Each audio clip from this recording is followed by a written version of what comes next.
Hello दोस्तों, मैं मयूर सूर्यवंशी। आज इतिहास विषय के संबंध में मैं एक श्रृंखला लेकर आपके सामने आया हूँ। इस श्रृंखला में मैंने इसे टोटल 18 अध्यायों में बाँटा है और इन 18 अध्याय में हम कुछ ऐसे ऐतिहासिक स्थलों के बारे में चर्चा करेंगे, जिनके विषय में एमपीपीएससी की मुख्य परीक्षा में कई बार पूछा जाता है। ये ऐसे प्रश्न हैं जो एमपीपीएससी की मुख्य परीक्षा में या तो 3 नंबर के लिए आते हैं या टिप्पणी के रूप में इन प्रश्नों को पूछ लिया जाता है।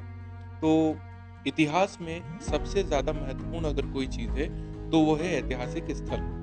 क्योंकि इतिहास की जानकारी हमें ऐतिहासिक स्थलों से ही प्राप्त होती है। क्योंकि उन ऐतिहासिक स्थलों से या तो हमें कुछ औज़ार मिलेंगे या कुछ अवशेष मिलेंगे या किसी प्रकार के कोई लेख हमें वहाँ से प्राप्त होंगे। ऐतिहासिक स्रोतों में सबसे प्रमुख स्रोत होता है ऐतिहासिक स्थल का। इसीलिए इस श्रृंखला में हम बात करने वाले हैं ऐसे महत्वपूर्ण ऐतिहासिक स्थल जो आपकी एग्जाम पॉइंट ऑफ व्यू से बहुत काम के। सबसे पहले मैं आपके साथ विषय सूची को साझा करना चाहूँगा। सबसे पहले हम पढ़ेंगे प्राग ऐतिहासिक काल के स्थल। इसके बाद हड़प्पाकालीन सभ्यता के जो स्थल थे, उन स्थलों के बारे में जानकारी प्राप्त करेंगे। ताम्र पाषाण काल के जो स्थल हैं, उनको देखेंगे। देन इसके बाद जो वैदिक काल हमारा शुरू होता है, वैदिक काल में कौन कौन से स्थल महत्वपूर्ण थे, उनको समझेंगे। फिर महाजनपद काल आएगा। जब हम 16 महाजनपदों की बात करेंगे, तो महाजनपद काल के प्रमुख स्थलों को देखेंगे। महाजनपद काल के बाद हमारे पास मौर्य साम्राज्य आता है और मौर्य साम्राज्य में बहुत सारे ऐसे स्थल हैं जो डायरेक्ट एमपीपीएससी में पूछ लिए जाते हैं 3 नंबर के अकॉर्डिंग। देन मौर्य साम्राज्य के बाद अपन चलेंगे मौर्य के पैरेलल चलने वाले संगम और सातवाहन काल की ओर।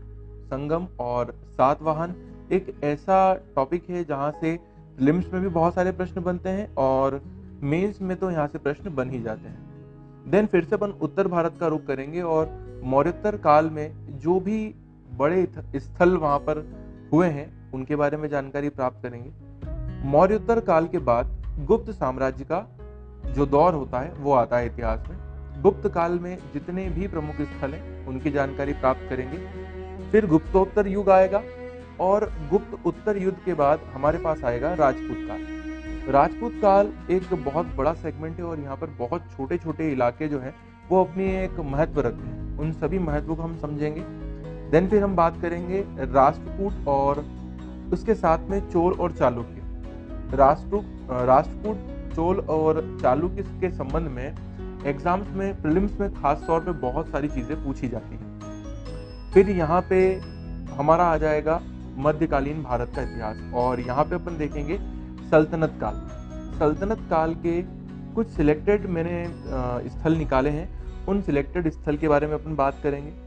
और इसी के बीच जब सल्तनत काल उत्तर भारत में चल रहा होगा और दक्षिण में 1333 ईस्वी के बाद विजयनगर और बहमनी साम्राज्य जो है हमारा, तो हरिहर बुक्का वाला विजयनगर साम्राज्य, इसके बारे में जो बेसिक स्थल हैं उनके बारे में जानकारी प्राप्त करेंगे।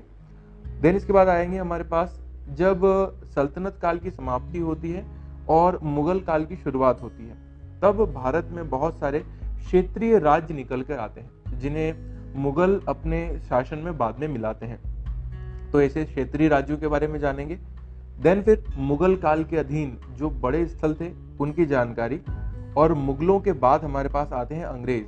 तो यूरोपीय व्यापार से संबंधित जितने भी स्थल थे उनके बारे में साधारण सी जानकारी। फॉर लास्ट में हम बात करेंगे 18वें टॉपिक के रूप में आधुनिक भारत के प्रमुख स्थल। तो आई होप कि आपको ये विषय सूची समझ में आई होगी। मैं कोशिश करूंगा कि नियमित रूप से 18 दिन में इन 18 टॉपिक्स को आपके साथ साझा करूं। हो सकता है कुछ वीडियो लंबे हो जाएं, पर आप धैर्य के साथ अगर इनको सुनेंगे और मैप के साथ मैं आपको इनको पढ़ाने की कोशिश करूंगा। अगर आप मैप देखते चलेंगे तो आपको स्थल याद हो जाएंगे।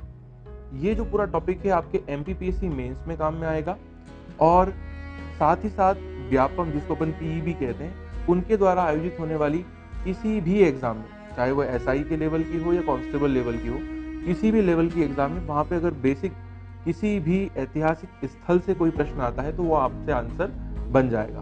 तो आई होप आप इस श्रृंखला में मेरे साथ होंगे और मुझे प्रोत्साहित करने के लिए मेरे इस वीडियो को भी लाइक करेंगे।